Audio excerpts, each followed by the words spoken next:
고지혈증이 발생하는 이유가 대부분 유전적인 소인이기 때문에 그렇습니다.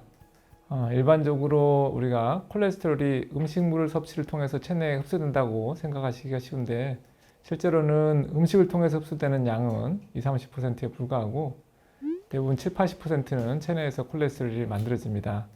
유전적인 소인이나 노화, 여성분들의 폐경과 같은 신체 호르몬의 급격한 변화 등으로 인해서 콜레스테롤이 과도하게 만들어지거나 또 재흡수가 증가하거나 이 콜레스테롤 사용량이 감소하거나 또는 이 콜레스테롤을 저장할 수 있는 우리 몸의 공간이 포화돼서 넘쳐나는 고지혈증이 발생하게 되는 것입니다.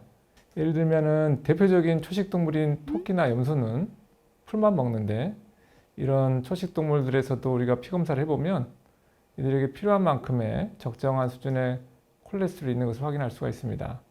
그러면은 야채나 과일, 곡류, 콩류와 같은 그런 식물에 콜레스테롤이 함유되어 있는가 하면 그렇지 않습니다.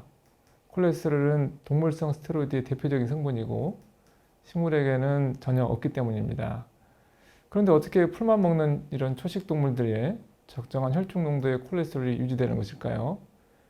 이것이 바로 콜레스테롤이 음식 섭취보다는 몸에서 만들어진다는 반증입니다. 그래서 결론적으로 말씀드리자면은 고지혈증이 발생하는 이유는 본인의 잘못된 생활 습관이나 식습관의 문제만으로 생기는 것이 아니라 콜레스테롤이 몸에서 만들어지고 쓰여지는 과정에서 발생한 내재적인 원인, 유전적인 원인이 더 크다는 사실을 알 수가 있고요.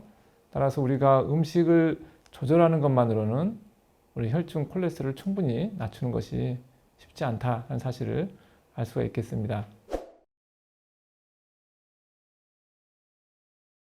고지혈증은 고혈압, 당뇨와 함께 심혈관 질환 발생의 주요 위험인자지만 고혈압이나 당뇨병처럼 합병증이 생기기 전까지는 특별히 관련된 증상이 나타나지 않기 때문에 간과하기가 쉬운 질환입니다. 저희 외래에 찾아오시는 환자분들 중에서도 당뇨나 고혈압의 합병증이 무서운 것은 잘 아시면서도 정작 고지혈증에 대해서는 무관심하거나 대수롭지 않게 여기시는 분들이 많습니다. 사실 무서운 병치고 처음부터 증상이 심각하게 나타난 병은 별로 없습니다. 다시 말씀드리자면 고지혈증을 치료하는 목적은 특별히 어디가 아프거나 불편해서가 아니라 고혈압이나 당뇨병처럼 죽상 동맥경화성 질환으로 인한 심뇌혈관 합병증이 발생하지 않도록 예방하기 위한 것입니다. 따라서 지금 당장 고지혈증 치료를 시작하지 않는다고 해서 금방 우리 몸에 좋지 않은 어떤 변화가 생기지는 않습니다. 반대로 고지혈증 치료를 곧바로 시작하신다고 해서 지금 당장 우리 몸이 좋아지거나 불편했던 것이 말끔히 좋아지는 효과를 보지도 못합니다. 하지만 치료하지 않으면 이 고지혈증은 마치 가랑비에 옷 젖듯이 조금씩 우리 혈관을 병들게 해서 결국 뇌졸중이나 협심증, 심근경색증과 대동맥 질환, 말초동맥 폐쇄질환과 같이 다양한 동맥 혈관병들을 유발해서 환자 본인뿐 아니라 가족분들을 힘들게 하실 수 있습니다. 따라서 고지혈증을 치료하는 것은 남은 여생 동안 건강한 혈관을 유지하여 건강한 노년을 보내실 수 있는 일종의 보험에 드는 것이라고 생각하는 편이 좋겠습니다. 앞에서 말씀드린 것처럼 고지혈증은 유전적인 소인이 크기 때문에 운동이나 식이조절과 같은 생활 습관을 개선하는 것만으로는 한계가 있기 마련입니다. 따라서 고지혈증 치료를 위해서는 생활 습관 개선과 함께 스타틴이라고 하는 약물을 복용하게 됩니다. 특히 과거에 협심증이나 심근경색증, 뇌졸중과 같은 죽상동맥경화성 질환을 진단받았거나 치료를 받았던 기억력을 가지신 분은 고지혈증을 잘 관리하지 않으면 심뇌혈관 합병증이 재발할 가능성이 매우 높기 때문에 반드시 고지혈증 치료를 잘 받으셔야 합니다.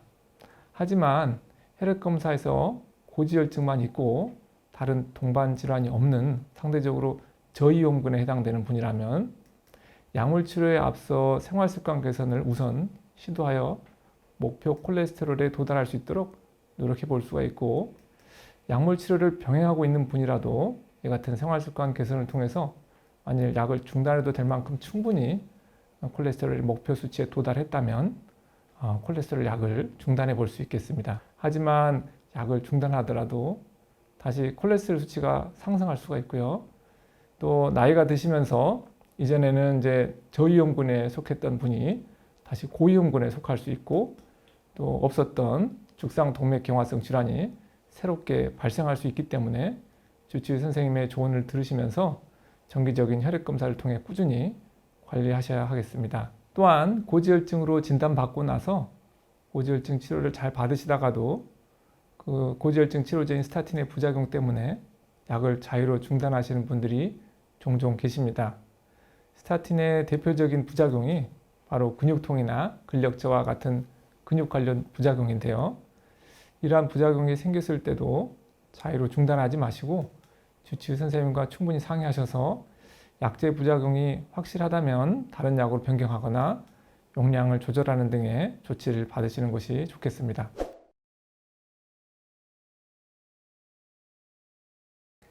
HDL 콜레스테롤은 흔히 혈관의 청소부 역할을 하는 것으로 알려져 있죠. 그 이유는 HDL 콜레스테롤 수치를 향상시키는 것이 동맥경화의 발생을 지연시킬 수 있다는 많은 임상 연구 결과들이 있었기 때문입니다. 하지만 아직까지 어떻게 하면 이 좋은 HDL 콜레스테롤을 높일 수 있을까? 또 특히 어떤 방법으로 HDL 콜레스테롤을 높였을 때 심혈관 질환의 예방 효과가 가장 좋은가에 대해서 그에 대한 임상 결과는 아주 제한적입니다. 그럼에도 불구하고 HDL 콜레스테롤을 높일 수 있는 몇 가지 유익한 방법이 있습니다. 대표적인 것이 유산소 운동입니다. 이 방법은 특히 HDL 콜레스테롤이 정상 이하로 낮아져 있고 활동량이 적고 과체중이 있는 사람에게 효과적인 것으로 알려져 있습니다. 하지만 그 효과를 보기 위해서는 생각보다 많은 운동량이 필요한데요. 문헌에 따르면 최소한 한 번에 30분 이상 그리고 일주일에 3번 이상의 빈도로 숨이 차는 정도의 중등도 이상의 강도로 운동을 하는 것이 도움이 되는 것으로 알려져 있습니다. 두 번째로는 금연입니다. HDL의 수용성 성질을 지용성 성질로 바꿔서 HDL의 콜레스테롤 수송 능력을 높이는 LCAT이라는 효소가 있는데요.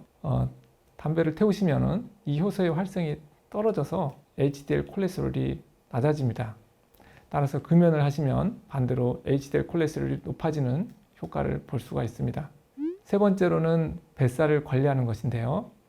우리가 뱃살이라고 부르는 내장 지방이 많으면 인슐린의 저항성이 증가하는데 이것이 중성지방을 상승시키는 원인이 되고 고중성 지방혈증은 HDL 콜레스테롤을 감소시키는 중요한 인자입니다. 따라서 과도한 음주나 과식, 비만에 대하여 잘 관리하신다면 HDL 콜레스테롤을 높일 수가 있겠습니다. 이상으로 고지혈증, 콜레스테롤 혈증에 대한 궁금증에 대해서 제가 설명을 드렸는데 도움이 좀 되셨는지요? 현대의 의학의 아버지 윌리엄 오슬러 경은 사람은 자기 혈관의 나이만큼 나이를 먹는다고 말했습니다. 그만큼 혈관의 건강이 중요하다는 얘기겠죠. 세월 앞에 장사 없습니다. 하지만 고지혈증에 관심을 가지고 꾸준히 관리하신다면 건강한 혈관과 건강한 노년을 지킬 수 있을 것이라고 확신합니다.